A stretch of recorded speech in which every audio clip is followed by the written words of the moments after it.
Պարոն Կարապետյան, երեք դուք խնդրահարույց համարեցիք պարոն Ղազարյանի բառամթերքը, հետո ասացիք կքննարկենք,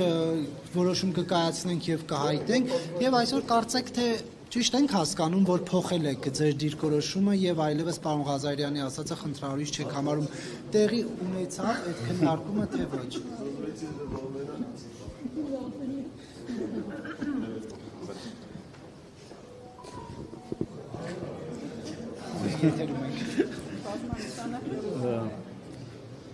Խմբակցության նիստի կնի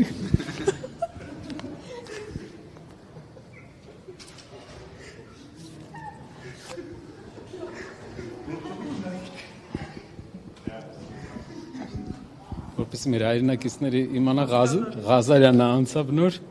մի հատ բան ասեց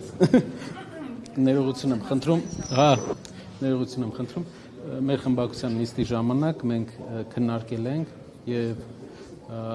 նաեւ եղել է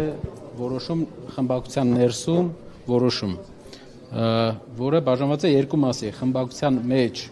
որոշման եւ նաեւ այն պատասխանը որ մենք պետք է տանք